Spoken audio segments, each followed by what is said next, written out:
بسم اللہ الرحمن الرحیم۔ ناظرین، میں ہوں عابد امان حسب معمول آج کی شخصیت کے ساتھ۔ ناظرین، اللہ تعالیٰ نے انسان کو تمام مخلوقات میں سے اشرف بنایا۔ اس کی وجہ یہ ہے کہ انسان کو علم عطا کیا۔ علم وہ صفت خاص ہے جس کی وجہ سے انسان اشرف المخلوقات ہے، اور عظیم ہیں انسانوں میں وہ لوگ جو علم بانٹتے ہیں۔ اللہ تعالیٰ نے علم کی تقسیم کے لیے 1,00,000 سے زائد اپنے نمائندے نبی بنا کر بھیجے علم کی تقسیم کے لیے۔ ختم نبوت کے بعد اب علماء کرام ہیں جو علم کی تقسیم کر رہے ہیں۔ بہت سے لوگ سکولوں میں علم بانٹ رہے ہیں، کالجز میں، یونیورسٹیز میں، مسجد خدا کا گھر ہے وہاں پر مدرسے قائم ہیں۔ بہت کم شخصیات ایسی ہیں جن کو بیک وقت دینی اور دنیاوی علم بانٹنے کا شرف حاصل ہوتا ہے۔ ایسی ہی ایک گراں قدر شخصیت آج میرے ساتھ موجود ہیں۔ ان کی شفقت ہے، انہوں نے مجھے ٹائم دیا، ان سے گفتگو کرتے ہیں۔ حال ہی میں حکومت پنجاب سے ڈگری کالج کے پرنسپل کی حیثیت سے ریٹائر ہوئے، اور ریٹائر ہونے کے بعد بھی درس و تدریس کا سلسلہ ان کا جاری ہے۔ ملاقات کرتے ہیں پروفیسر محمد اعجاز جنجوعہ صاحب سے۔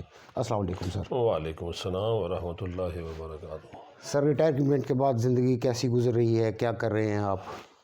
میری زندگی میں کوئی چینج نہیں آئی۔ اکثر لوگ یہ سوال کرتے ہیں کہ ریٹائرمنٹ کے بعد بندہ جو ہے نا وہ اکتا سا جاتا ہے۔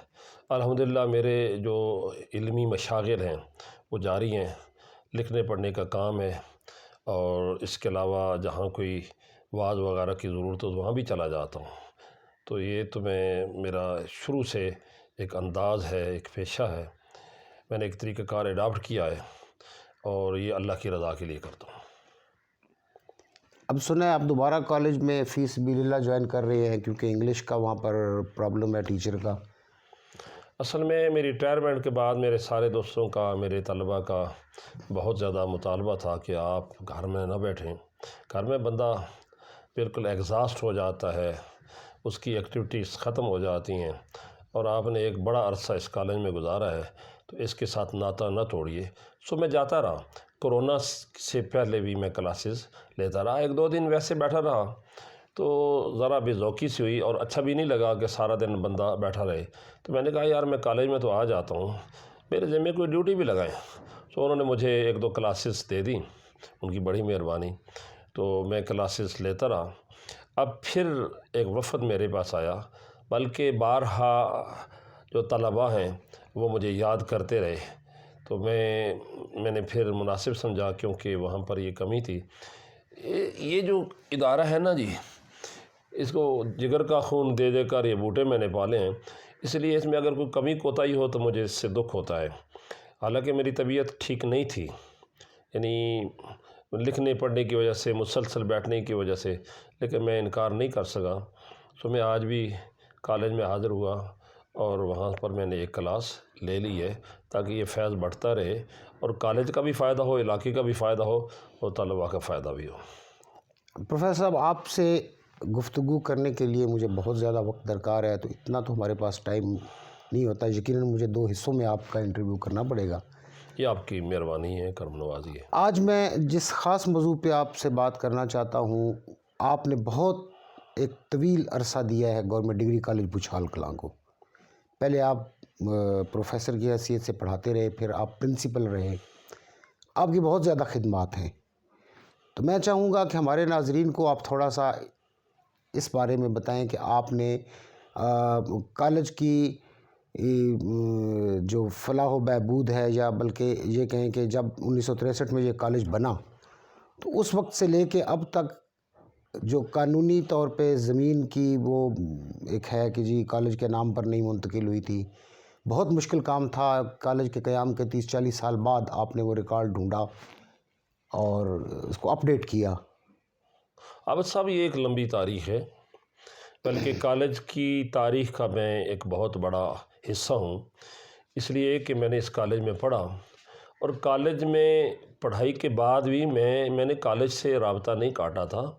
اس زمانے میں میں جاتا اور کالج لائبریری میں اساتذہ کرام سے فیض حاصل کرتا رہا۔ بعد میں جب میں مزید تعلیم کے لیے وہاں حاضر ہوا لاہور، اور وہاں کچھ پڑھنے کے بعد میری سلیکشن ہو گئی۔ تو سلیکشن کے بعد میرا انتخاب جو تھا اپنا ضلع تھا، اور ضلع میں جانے کی وجہ بھی یہی تھی، حالانکہ مجھے وہاں کے دوست احباب نے کہا کہ یہاں وسینٹیز میں جتنے کالجز ہیں ان میں کچھ جگہ ہیں، اور لوگ تو بڑی خواہش کرتے ہیں کہ دوبارہ لاہور آنے کی، یہاں تو کوئی سیٹ خالی نہیں رہتی، صبح خالی ہو تو شام تک فل ہو جاتی ہے، تو آپ ادھر کرائیں۔ میں نے کہا جی نہیں، میری جو پریفرنس ہے وہ میرا ضلع ہے، وہاں لوگ آئیں گے، میں ایک ڈیرا بناؤں گا، لوگوں کی امداد کر سکوں گا، جذبہ یہی تھا۔ سو میں وہاں جو ہے نا 84، 85، 86 میں وہاں رہا۔ ایک دفعہ بڑے مشہور جو ہمارے سیاسی لیڈر رہے ہیں، ایم پی اے، اور علاقے کی ماشاءاللہ بہت بڑی پہچان تھے، ان کے گھرانے کی بڑی خدمات ہیں علاقے کے لیے، ملک شہباز خان صاحب ایم پی اے۔ تو ایک ملاقات میں انہوں نے مجھ سے کہا یار آپ نے پڑھا کہاں ہے؟ میں نے کہا جی بچھال کلاں کالج میں نے پڑھا۔ تو انہوں نے کہا بچھال کلاں کالج کا آپ پر کوئی حق نہیں ہے۔ سو میں نے کہا جی بالکل ہے۔ انہوں نے کہا جی پھر آپ جیل میں کیوں بیٹھے ہیں؟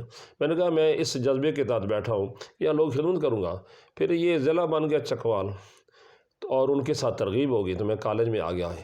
86 سے لے کر 2019 تک میں اس کالج میں رہا۔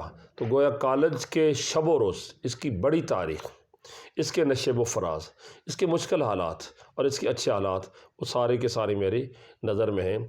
اب پرانے طالب علم اگر آ کر کالج کو دیکھیں تو قطعاً ایسا نہ ہو، پہلے بالکل ایچ ٹائپ ایک بلڈنگ ہوتی تھی جو 4 اطراف سے کھلی ہوتی تھی، تو اس کے لیے باؤنڈری کے لیے جو کوشش ہے، اور سامنے سٹاف روم کا ایک خوبصورت لانچ جو بنا ہے، اور الیکٹریفیکیشن ہے اور سیوریج سسٹم ہے، ساتھ ہی جو سامنے ایک یو ٹائپ ہماری جو سڑک ہے کالج کے 2 گیٹوں کو ملانے والی یہ، اور اس کے علاوہ بہت سارے پودے لگے اور بہت ساری جو کام ہوئے ہیں وہ میری نظروں کے سامنے اور میری کاوشوں سے ہوئے ہیں۔ سب سے بڑا مسئلہ جو آپ نے پیش کیا ہے یا پوچھا ہے وہ حقیقتاً بڑا توجہ طلب ہے۔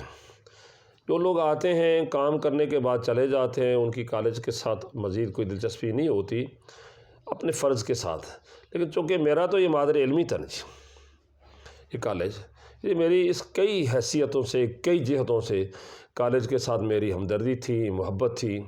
بلکہ میں اکثر کہا کرتا ہوں کہ 2-3 سکولوں میں جن میں نے پڑھا ہے، جس کالج میں وہاں پہنچوں تو مجھے ایک روحانی خوشی ملتی ہے، مجھے ایک خوشبو آتی ہے وہاں سے، کیونکہ اس کالج نے مجھے زمین سے آسمان تک پہنچایا ہے۔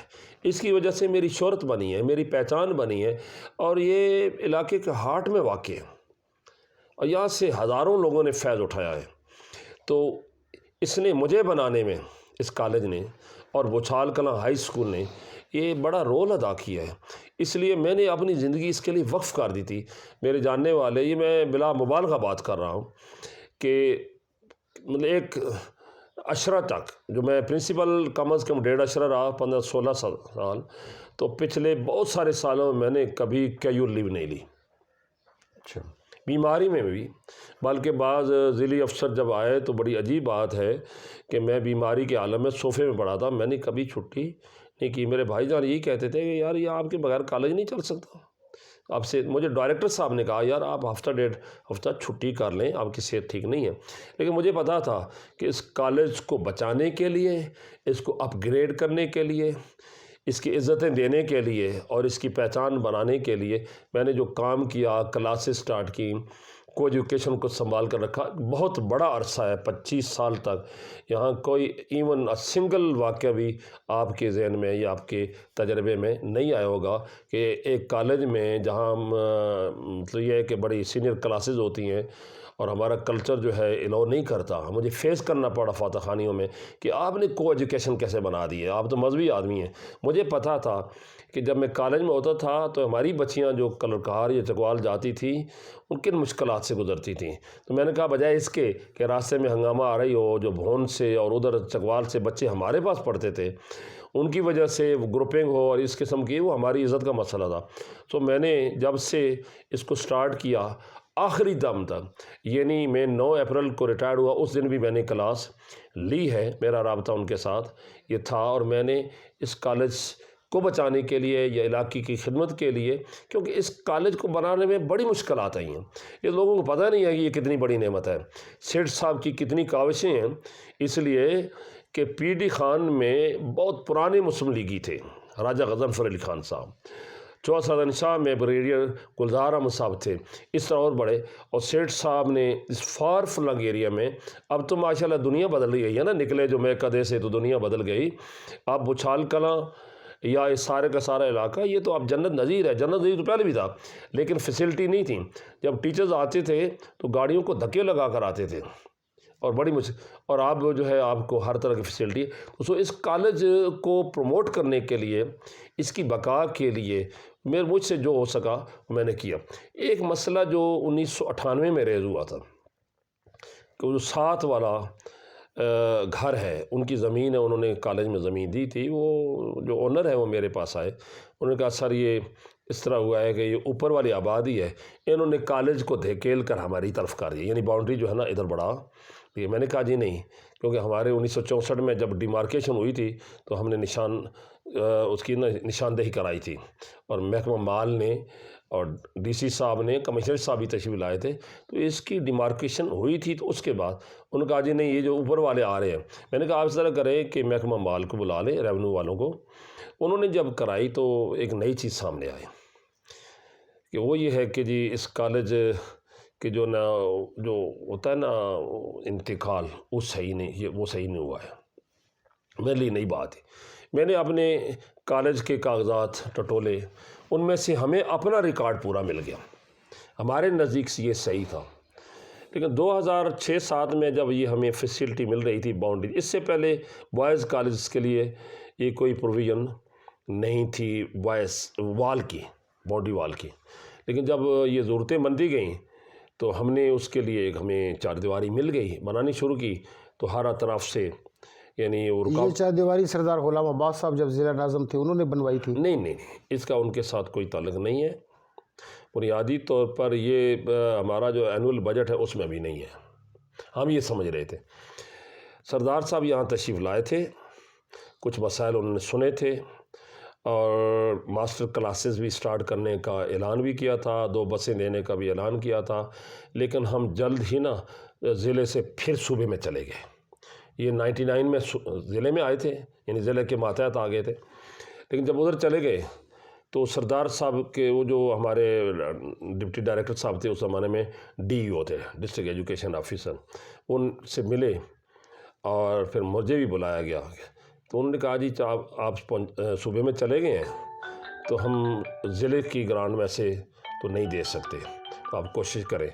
سو یہ لاہور گئے ہیں جی، اس تمام کالجز کو دے رہے تھے اور بڑی لیوشلی دے رہے تھے۔ یہ ہوا تھا کہ سردار صاحب کی کاوش سے یہاں پر اس کا جو نا ایک ایسٹیمیٹ تیار کیا گیا تھا رینوویشن کا اور ریپیئر کا، وہ 70 لاکھ روپے بنا تھا، اور اس عرصے میں 14 سال تک ہمیں کوئی گرانٹ کہیں سے نہیں ملی تھی، یعنی نیگلیکٹڈ تھا یہ۔ تو آپ کو پتہ ہے کہ اس عرصے میں کتنی توڑ پھوڑ ہوئی ہوگی۔ تو بہرحال چکوال میں میٹنگ ہوئی تھی، سردار صاحب آئے تھے، اس میٹنگ میں ایک اعجاز صاحب تھے، اس زمانے میں مشیر تھے، تو انہوں نے مجھے کہا تھا سردار صاحب نے کہ پرنسپل صاحب آپ اپنے کالج کا کیس ان کے سامنے رکھیے گا۔ بہرحال وہ لاہور گئے، لاہور میں جب سیکرٹری صاحب نے مجھ سے پوچھا، سب لوگوں کو 2-2 کروڑ روپیہ، 4 کروڑ روپے بھی دے رہے تھے، تو میں نے کہا جی میرے کالج کے لیے بھی 2 کروڑ روپیہ۔ انہوں نے کہا جی آپ نے اس کے لیے کوئی کاغذی کام کیا ہوا ہے؟ ہمارے پاس اس 70 لاکھ ہی کا کام تھا وہ۔ انہوں نے کہا جی اس پر تو نہیں ہے، آپ اپنا کچھ کام دکھائیں کہ آپ کی ضرورت کیا ہے، اور پھر زبانی کلام ہی نہیں سیکرٹری صاحب نے۔ تو بڑی مہربانی کی، ہمارے ہاں ادھر جھامرا کے ایک میجر بشیر صاحب ہیں، وہ NLC میں ہوتے تھے، اس کے علاوہ ایک میجر رشید صاحب تھے جو چکوال کو نا وہ کنٹرول کرتے ہیں NLC، تو وہ میرے پاس تھے۔ میں نے کہا جی آپ مجھے بتائیں، اب یہ اتنے پیسے دے رہے ہیں تو میرا کالج کیوں محروم رہے؟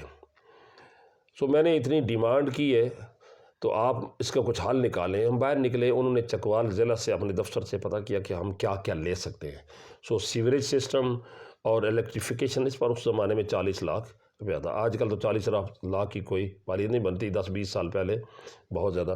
تو اس طریقے سے وہ اس میں ضرور انہیں، کیونکہ جب سیکرٹری صاحب نے مجھ سے پوچھا تھا تو انہوں نے یہ بھی کہا تھا کہ آپ تھوڑی دیر کے لیے ٹھہر جائیں. تو اس میں ملک تنویر اسلم صاحب نے بھی انہیں کہا تھا. تنویر صاحب اس وقت اس زمانے میں منسٹر نہیں تھے، اچھا ایم پی اے تھے.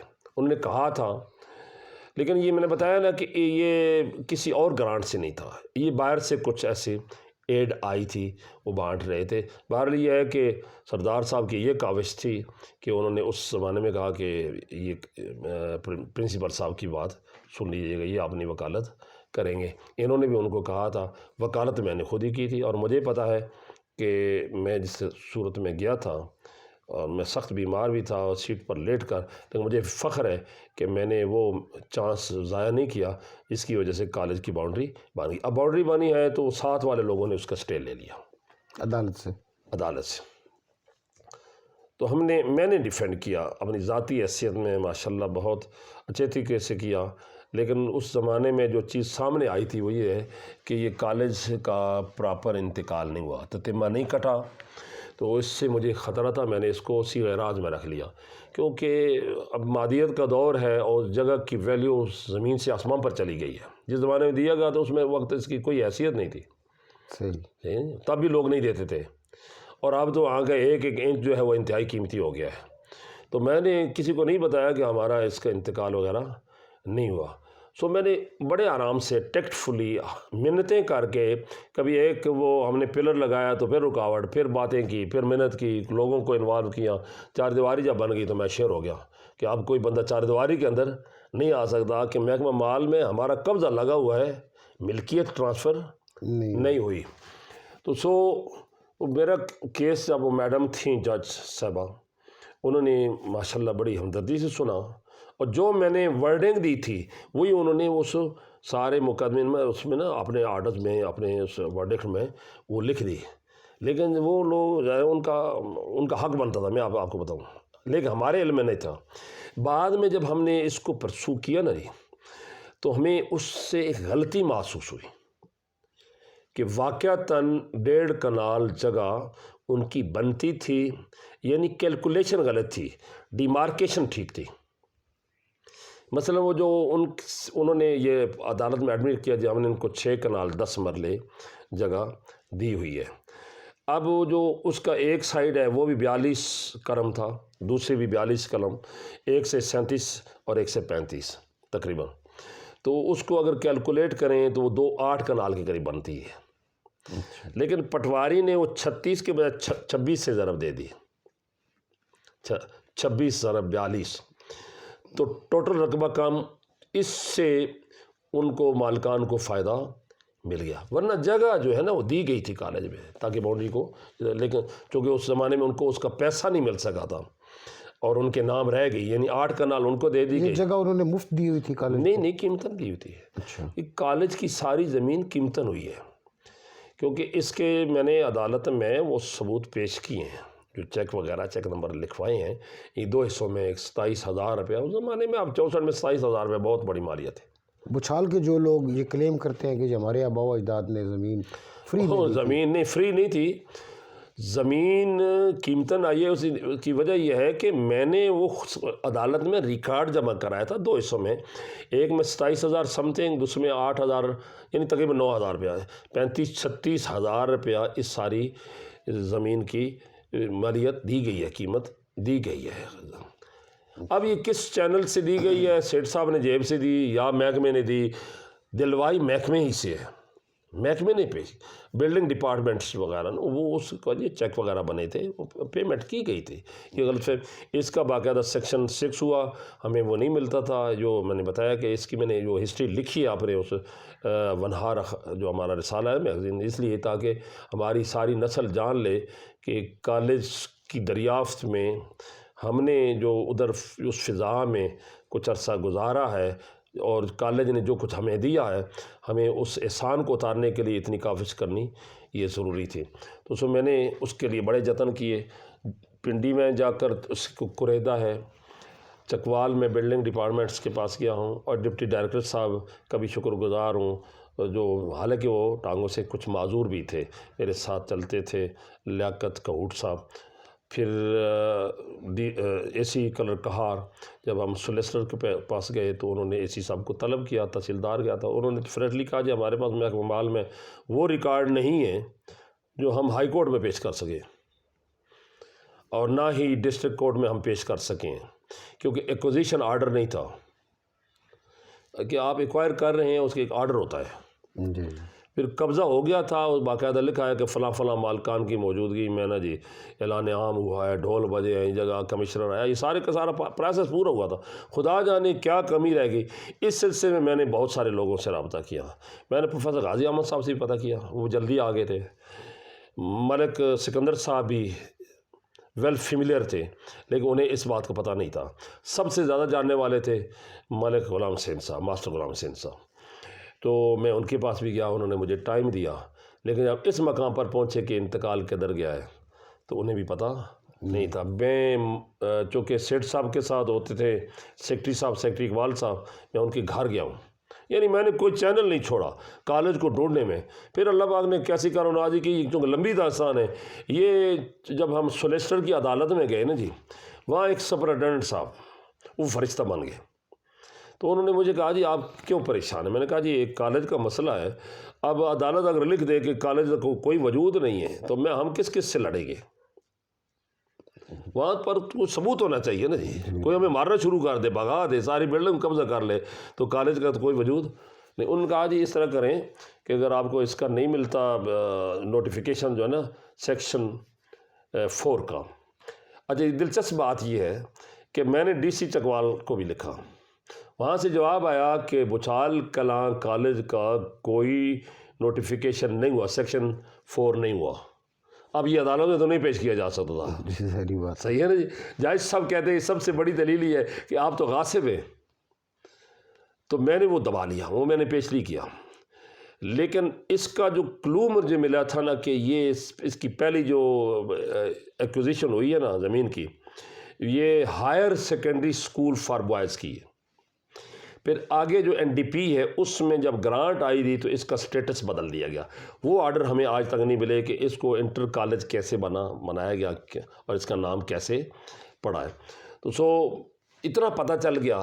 پھر لاہور میں جا کر انہوں نے بتایا، وہ جو سپرنٹینڈنٹ صاحب ہیں، کہ آپ ایسا کریں پنجاب پبلک لائبریری میں چلے جائیں، وہاں ہر سال کے گزٹ نوٹیفیکیشن ہوتے ہیں، باقاعدہ پبلش ہوتے تھے۔ بڑی کمال کی بات ہے، وہاں میں نے بڑا کمال کی یہ چیز دیکھی ہے کہ انگریزوں کے دور میں، یعنی 1891 سے لے کر آخری دور تک، بلکہ پاکستان بننے کے بعد جو مغربی پاکستان میں، مشرقی پاکستان میں جو حکومت نے چیز لی ہے، یعنی سیکشن 4 یا سیکشن 6 لگا ہے، اس کا پورا ریکارڈ ادھر موجود ہے اس کی۔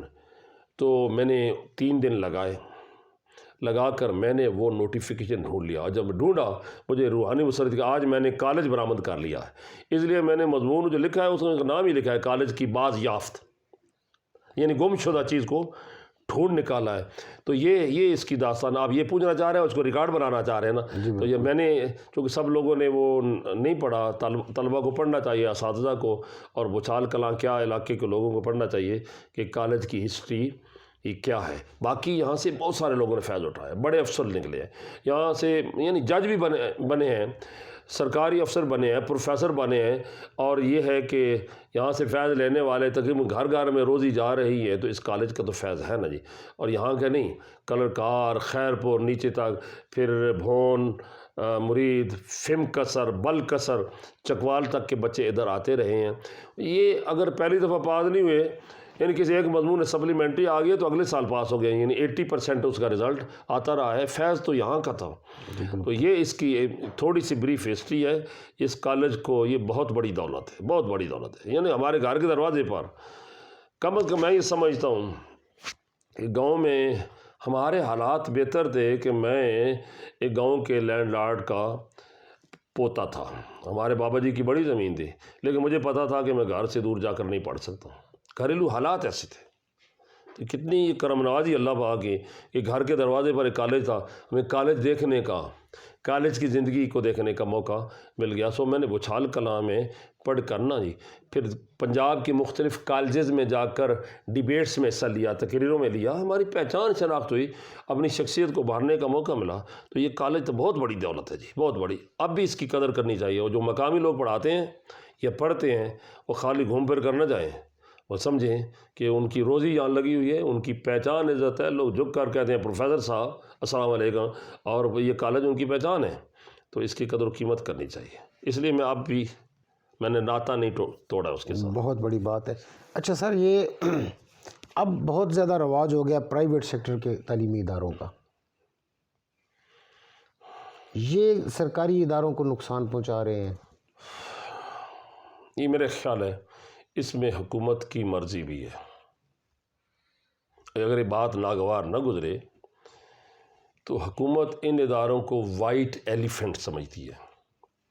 اور یہ وہ بات ہے کہ میں جب ان سروس پرنسپل ٹریننگ کے لیے 1997 دسمبر 97 میں گیا تھا DSD، تو وہاں پر ایک سیکٹری صاحب ریٹائرڈ سیکٹری صاحب یہ ہمیں آ کر لیکچر دیتے تھے. تو انہوں نے بتایا تھا کہ یہ باہر سے دباؤ ہے کہ ہمارا ایسا آرگنائز سسٹم نہیں ہے کہ ڈونر کنٹری جو ہمیں پیسے دیتی ہیں نا جی، وہ کہتے ہیں آپ نے کوئی سسٹم دکھائیں.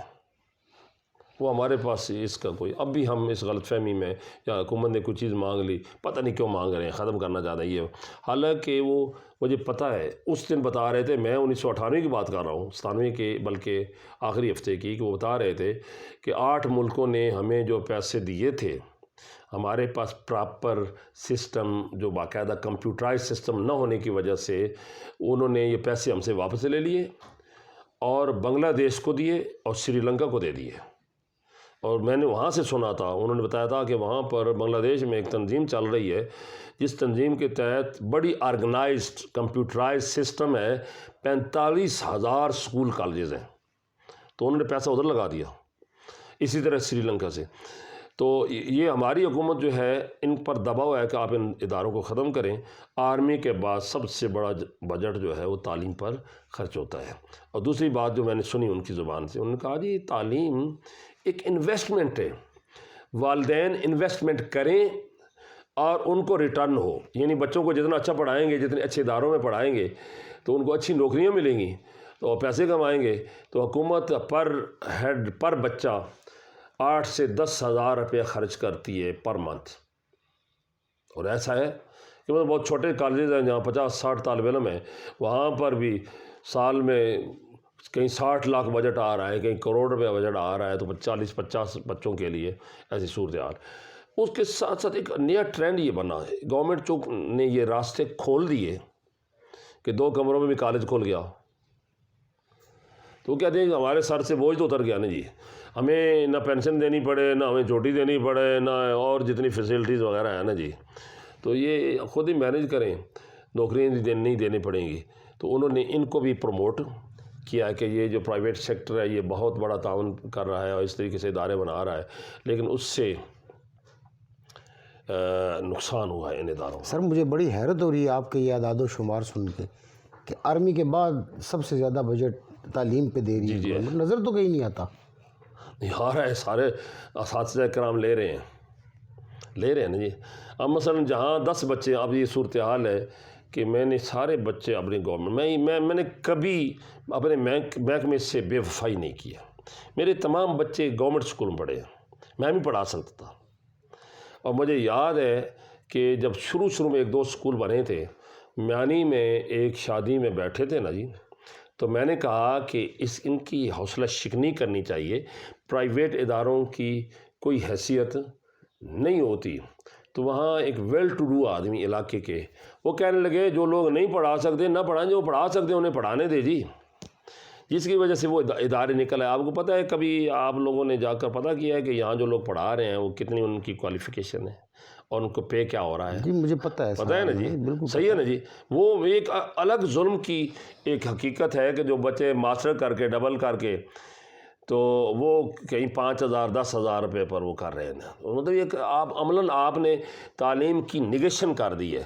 ایک بندے کو 16 سال 20 سال لگانے کی کیا ضرورت ہے؟ وہ اس سے بجائے کہتا ہے کہ میں تو ریڈی لگا لوں گا، شام کو 3-4 ہزار روپے میری آمد.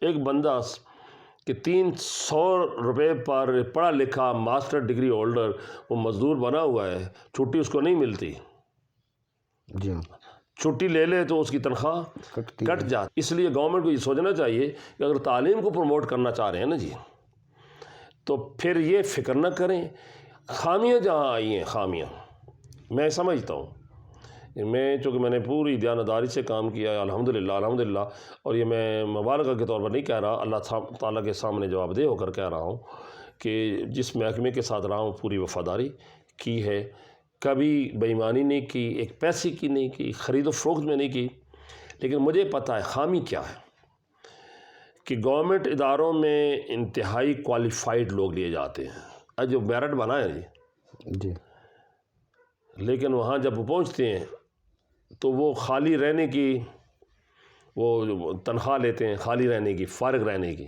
کام نہیں کرتے، یعنی بددیانتی آ جاتی ہے۔ دوسری طرف پرائیویٹ سیکٹر میں یہ ہے کہ چونکہ ان کا کاروبار ہوتا ہے اونرز کا، وہ کام صحیح کراتے ہیں۔ یہ الگ بات ہے کہ وہ جو لوگ کوالیفائڈ لوگ ہوتے ہیں وہ اس سبجیکٹ کے ہی نہیں، اس کو پڑھا رہے ہیں اور لوگ خوش ہیں، پھر یہ ہے کہ سال کے اینڈ پر 100 بچے ہیں تو 100 کے گلے میں وہ تمغے سے ڈال دیے ہیں جی، اور والدین بڑے خوش ہیں کہ ہمارے بچے میڈل لے کر آئے ہیں۔ یہ کوئی بات نہیں ہے، جو بچوں نے جنہوں نے محنت کی ہے وہ 3-4 انعامات ہوتے تھے تو سب کے ان کے ساتھ نا مقابلہ ہوتا تھا۔ اب کس کے ساتھ مقابلہ کریں جب سب نے میڈل لے لیے ہیں، اور 9th کلاس تک سارے بچے 97% 95% نمبر لیتے ہیں، میٹرک میں جاتے ہیں فیل ہو جاتے ہیں۔ مجھے تو سمجھ نہیں آتی سر یہ نمبروں کی دوڑ کیسے ختم ہو سکتی ہے؟ یہ کاش سمجھ آ جائے کہ نمبر یا کاغذ کا پرزہ معیار نہیں ہے، معیار تو ایجوکیشن ہے۔ یہی بچے جو 900 نمبر لیتے ہیں جب بھی کسی ایسے انٹری ٹیسٹ میں اپیئر ہوتے ہیں فیل ہو جاتے ہیں۔ کیوں ہو جاتے ہیں؟ کیوں؟ اس میں بالکل اوپنلی ایڈمٹ کروں گا کہ میرا اپنا ڈپارٹمنٹ، اساتذہ کرام، انہیں اپنے سٹیٹس کا خیال کرنا چاہیے۔ یار میں نے بڑے آرام سے یہ زندگی بسر کی ہے، پوری زندگی میں 35 سال کی سروس میں نے صرف ایک امتحان لیا ہے، اور خدا گواہ ہے میرے پاس شاید کہیں وہ تعریفی کلمات ہوں یا کیسے میں نے نقل روکی ہے، اور کیسے لوگ نقل لگانے والے بھاگ گئے، اور وہ جو لوگ ان کے سرپرست تھے، سرپرست کون ہوتے ہیں؟ کیونکہ میں نے امتحان نہیں لیا تھا، میں نے جانے سے پہلے سارے کے ساری معلومات لیں کہ یہ بے ایمانی کہاں سے پیدا ہوتی ہے، تو بتایا گیا کہ جو انویجیلیٹرز ہوتے ہیں نا ان کے ذریعے بوٹی اندر جاتی ہے، وہی لوگ سیٹنگ پلان کرتے ہیں، کیسے لوگوں کو بٹھاتے ہیں۔ تو میں نے امتحان لیا تو سیٹنگ پلان میں نے خود کی اور انویجیلیٹرز پر نظر رکھی، تو پھر یہ ہے کہ دوسرا پیپر دینے کے لیے آئی کوئی نہیں، انہوں نے کہا یہاں دال نہیں گلتی۔ اور یہ بھی بتاؤ اس کے بعد مجھے میانی اڈے پر جو ہمارے بزرگ بات بیٹھتے تھے نا آپ کے پرانے گھر کے سامنے، وہ کہتے ہیں آپ نے بڑا ظلم کیا ہے پنجاب میں، اور رکے وہ تو بچے جو 200-400 امتحان دے رہے تھے ان کے ساتھ تو آپ نے ظلم کیا ہے۔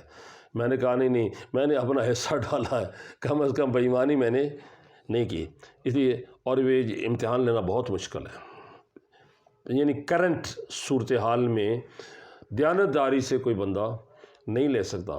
پھر ایسی ہم مادیت پرست ہو گئے، استاد کا بڑا سٹیٹس ہوتا تھا کہ یار تنخواہ مل رہی اچھی، تو اس میں قناعت کر لینا ہے۔ جب وہ دیکھتے ہیں کہ دوسرے لوگ بازاروں گاڑی پر کار پر آ رہے ہیں اور پھر ایسے مل جاتی ہے، وہ کہتے ہیں جی ٹھیک ہے سارے لوگ کر رہے ہیں۔ یہ ہمارے یہاں جواز کی عجیب دلیل ہے کہ فلاں جو کر رہے ہیں جی اس لیے ہمیں بھی کریں جی، یہ کوئی بات ہے؟ اگر کوئی غلط کام کر رہا ہے تو ہم بھی غلط کام کریں۔ الحمدللہ گزر گئی ہے، اچھی گزر گئی ہے، لوگ گواہی دیں گے کہ یہ ہم مبالغہ آرائی سے بات نہیں کر رہے، نہ تعلی ہے حقیقتاً، چونکہ ایک مشن لے کر آئے تھے الحمدللہ، اس میں میں سمجھتا ہوں میں کامیاب ہوں کہ کبھی کمپرومائز نہیں کیا، تعلیم کو بیچا نہیں ہے، نہ ٹیوشن پڑھائی ہے، نہ بے ایمانی کی ہے، نہ خرید و فروخت کی ہے۔ میرا اپنا بچہ نا جی، میں آپ کو دلچسپ بات بتاؤں کہ عمران آج کل آرمی میں میجر بھی ہے، وہ 3 دفعہ FFSC میں فیل ہوا ہے، حالانکہ اس کی سکولنگ جو ہے وہ چونکہ انکل کے ساتھ رہا ہے، سیپر سکول میں پڑھتا تھا، تو جب چیئرمین بورڈ آئے تھے ڈاکٹر شوکت رسول صاحب بڑے خوش ہوئے ہیں۔ جب مجھ سے پوچھا کہ آپ کے بچے کیا کرتے ہیں، میں نے کہا جی ایک بچہ 3ری بار امتحان دے رہا ہے تو انہوں نے مجھے تھپکی دی، انہوں نے کہا یار پھر آپ کو کوئی فکر نہیں کرنی چاہیے۔ انہوں نے سمجھ آ گئے کہ ایک پرنسپل بیٹھا ہے، اس کا اپنا بیٹا اگر پاس نہیں ہو رہا جی ہاں، تو بے ایمان نہیں ہو سکتا، صحیح ہے نا جی. لیکن بڑا مشکل ہے جی. سارے لوگ کہتے ہیں وہ سب نے ہاتھ رنگ لیے، یہ کیا. میں نے کہا نہیں، کم از کم میرے ہاتھ آلودہ نہیں ہوئے. میں نے بچوں کو بھی کہا ہے، اپنی بچیوں کو بھی، کہ میں نے اپنی عزت کو بنانے میں 40 سال لگائے ہیں. آپ کی کسی ذرا سی غلط جانبداری کی وجہ سے میں 40 سال کی اپنی محنت کو برباد نہیں کر سکتا. اس سے بہتر ہے آپ بعد میں پاس کر لینا، بار بار کر کے اپنی کوشش سے. عمران نے اپنی کوشش سے کیا، پھر پاس ہو گیا. ماشاءاللہ. کتنے بچے ہیں سر آپ کے؟ میرے 2 بچے ہیں جی. اور بچیاں؟ بچے 4 ہیں جی. ان میں سے 3 بچیاں شادی شدہ ہیں، بچہ بھی شادی شدہ ہے. ایک بچی ہے جس نے ماسٹر کیا ہے فاطمہ جناح یونیورسٹی سے، اور دوسرا یہ جوان ہے، اس کا یہ ذوق ہے مشینری کا، FFS کیا ہے. میری پوری کوشش تھی کہ یہ کچھ، میں نے نام اس کا نعمان رکھا تھا، نعمان. اور ایسے سنے سنا نہیں، میں چاہ رہا تھا کہ ہمارے گھر کوئی نعمان بن ثابت پیدا ہو جائے. ٹھیک ہے جی، نہیں بن سکا، بہر المقدر کی بات ہے. اس کام میں وہ فٹ ہے، ماسٹر. چلے جس شعبے میں بھی ہو. نہیں، میں نے اس لیے کوئی سختی نہیں کی کہ بچے کا جو ذوق بنتا ہے، جو ٹرینڈ بنتا ہے، وہ اسے کرنا چاہیے. میں نے اسے یہی کہا تھا، پہلے بھی کہا ٹیوشن آپ نے پڑھنی ہے، ٹیوشن کا میں قائل نہیں ہوں، لیکن آپ کے لیے یہ کر دوں گا. کتابیں دینا میرا کام ہے، آپ کی جیب خرچ دینا میرا کام ہے. بھائی مانی آپ کے لیے نہیں کروں گا کہ خواہ مخواہ آپ کو پاس کراتا ہوں، آگے جا کر فیل ہو جائے گا. صحیح ہے نا جی. تو الحمدللہ اس لحاظ سے میں مطمئن ہوں کسی موقع پر بھی، اور اللہ کا شکر ادا کرتا ہوں سجدے میں کہ یا اللہ مجھ سے یہ کام غلط نہیں ہوا، اس لیے کہ میں نے حرام کا اہتمام نہیں کیا ہے. اگر بچے کو آپ نے غلط طریقے سے پاس کرا ہے، اس کا مطلب یہ ہے کہ جب تک وہ بچہ کماتا رہے گا اس میں وہ غلطی بھی شامل رہے گی، اور نہیں کیا. بالکل صحیح. اور عمران صاحب آرمی میں میجر ہیں، ایک بیٹی نے MA کیا ہے، دوسری بیٹی دوسری میں بتاتا ہوں کہ 2 اور بیٹیاں، ایک نے ڈبل MA کیا تھا، MA ایجوکیشن بھی کیا، شادی شدہ ہو گئی. پہلی بیٹی کی ذرا ارلی ایج میں چونکہ ضرورت تھی تو اس نے FA کیا تھا. اور یہ عجیب بات ہے کہ وہ جو عمر اس کی ہو گئی تھی 17-18 سال اس کی شادی جب ہوئی نا، لیکن اس سے پہلے وہ اسکول چھوڑ چکی تھی. جھامرے والے اسکول میں ٹیچنگ سٹاف نہیں تھا، وہاں سے چھڑوا دی. میں خود بیمار ہو گیا، یہ ہارٹ کا پرابلم. اور اس کا پھر جب بچہ ہوا تو اس وقت وہ 8ویں کا امتحان دے رہی تھی. مجھے یاد ہے کہ اس چھوٹے بچے کو ہم اٹھا کر اسکول گئے تھے، پیچھے ان کی نانی اماں نا جی. میں نے کہا بیٹا پڑھے، کوئی حرج نہیں ہے، پڑھنے میں تو کوئی وقت ایس قید ہے ہی نا جی. یہ تو حضور نے یہ فرمایا نا کہ لاحق تک پڑھتے رہو، کوئی مسئلہ نہیں ہے، جب تک چل سکتا ہے. تو انہیں FA کیا. باقی دوسری بچی ہے، اس کا میرا بھی یہ ذوق تھا کہ عربی میں اس نے کیا بھی تھا، پارٹ 1. اسلامیات میں اس نے MA کیا ہے، B.Ed M.Ed وغیرہ کر رہی ہیں. اس نے اس میں اکنامکس میں فاطمہ جناح یونیورسٹی میں کیا ہے. یہ آپ بات کر رہے ہیں کہ ٹیچنگ اسٹاف کم تھا اسکول میں، یہ پرابلم اب بھی موجود ہے. آپ اپنے ڈگری کالج میں دیکھ رہے ہیں، ابھی اس سال بھی انہوں نے 2 کہ 3 CTI رکھے ہیں. تو مجھے وہ آپ کا بات ابھی تک ہضم نہیں ہو رہی ہے کہ جی بجٹ اتنا لگایا جا رہا ہے، کہاں لگا رہے ہیں؟ کالجز میں، اسکولوں میں عملہ ہے نہیں. جو ہے نا جی، بنیادی طور پہ اس سے پہلے یہ ہوتا تھا نا جی کہ جتنی سینکشن سیٹیں ہیں ان کا بجٹ آ جاتا تھا. ایٹ اینی ٹائم کوئی بندہ ٹرانسفر ہو کر آ سکتا تھا. بعد میں وہ بجٹ سرنڈر کیا جاتا تھا سال کے اینڈ پر. اب یہ ایک طویل عرصے سے اب نہیں ہے. میں یہ دیکھ رہا ہوں کہ 10-20 سال سے یہ سلسلہ بنا، کم از کم 12 سال سے یہ ہے کہ ہمارا بجلی کے ریٹ یہ ہونے چاہیے اگلے سال، یا خود بخود مطلب اس میں اناس کیا جاتا ہے. اسی طریقے سے بجٹ بعد میں آیا 2013 کے بعد کوارٹرلی بجٹ دیا جاتا ہے، تھوڑا تھوڑا کر کے نا. صحیح. وہ کہتے ہیں تھوڑا ٹرکل ڈاؤن کرتے، تھوڑا قطرہ قطرہ. اس سے صحیح اس کا یعنی صحیح مصرف نہیں ہوتا. کہ مثلا اگر آپ کو مئی میں ایک بجٹ ملتا ہے، آپ پرچیز کریں گے تو 2 نمبر پرچیز کریں گے، سطحی قسم کی، نرم قسم کی، تو آپ کی مہلت ہی نہیں ہے. تو یہ حکومت کو یہ سوچنا چاہیے، بجٹ خرچ ہو رہا ہے کیونکہ بہت بڑی تعداد میں اب بھی استاد تو موجود ہیں. اسکولوں میں اب شاید کوئی سیٹ خالی نہیں، لیکن کالجز کا بڑا یہ بڑا مجھے یاد ہے کہ جب ایک واقعہ ہوا تھا نا، اس کے بعد سیکٹری صاحب کے پاس ہم جب گئے تھے تو سیکٹری صاحب نے کہا تھا کہ 3-4 ہزار پوسٹیں ہمارے پاس ویکنٹ پڑی ہیں، ہم اگلے سال دے رہے ہیں، ساری کے سارے اناؤنس کر رہے ہیں، ایڈ دے رہے ہیں، جس میں ڈائریکٹ سلیکشن بھی ہے، تو اس میں بہت بڑی تعداد میں لوگ ڈائریکٹ سلیکٹ ہی ہو جائیں گے، لیکن آج تک ایسا نہیں ہوا، تھوڑا تھوڑا کر کے لوگ سلیکٹ ہوتے ہیں۔ پھر اب یہ باہر کا دباؤ بھی ہے، اس لیے وہ کیا کرتے ہیں کہ مجھے بتائیں کہ اس سے آپ کیا پیدا کرنا چاہ رہے ہیں۔ میں تو ریٹائرڈ ہوں، سچی بات کرنی چاہیے کہ جو آدمی آپ CTI رکھتے ہیں، میں نے یہ بات سیکٹری ہائر ایجوکیشن سے بھی کی تھی جب اس کالج کی وزٹ کے لیے آئے تھے نا، میں نے کہا جناب یہ CTI والا یہ کوئی مسئلہ نہیں ہے، کوئی فائدہ نہیں۔ ایک بندہ 6 مہینے کے لیے جب آتا ہے، 3 مہینے تک تو کلاس کے ساتھ ایڈجسٹ ہوتا ہے، اسے سلیقہ آتا ہے پڑھانے کا۔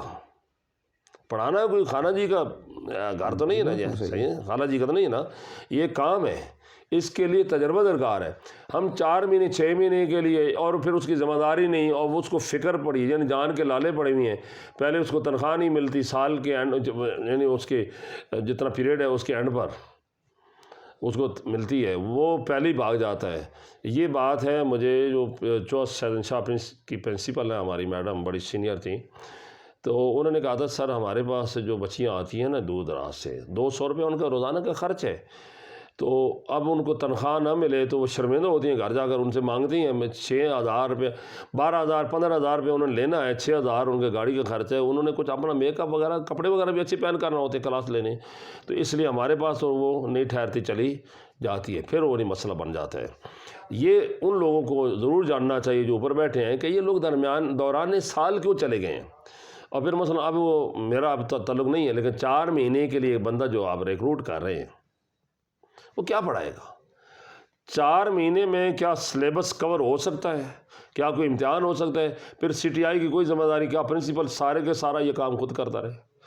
بعض اداروں میں بہت جونیئر لوگ جو ہیں وہ پرنسپل بنے ہوئے ہیں، اور پھر اس کے ساتھ اوپر جو مصیبتیں ہیں کہ ڈینگی کے فلاں آپ اتنی تصویریں بھیجیں اور یہ کام کریں جناب، اس کے بعد یہ کرونا آ گیا ہے، یہ جو آؤٹ ڈور ایکٹیویٹیز ہماری بہت زیادہ ہو گئی ہیں، بچوں کا وقت ادھر بھی ضائع ہوتا ہے۔ بنیادی طور پر یہ ڈینگی وغیرہ کی مہم جو ہے نا، یہ محکمہ ہیلتھ کا کام ہے۔ جی بالکل، یہ روزانہ ہم جلوس نکالتے ہیں، اس میں 2 نمبر کام بھی کرتے ہوں گے ضرور۔ جی ناظرین، وقت کی کمی کے باعث ہم اپنی گفتگو کو ادھر ہی روکتے ہیں کچھ دنوں کے لیے۔ چند دن کے بعد انشاءاللہ پروفیسر صاحب کے ساتھ ایک اور نشست رکھوں گا جس میں تفصیلاً گفتگو ہوگی۔ بہت سے ایسے موضوعات ہیں جن پہ بات نہیں ہو سکی ہے، تو انشاءاللہ چند دن کے بعد دوبارہ پروفیسر صاحب کو میں زحمت دوں گا۔ تب تک کے لیے اجازت، اللہ حافظ۔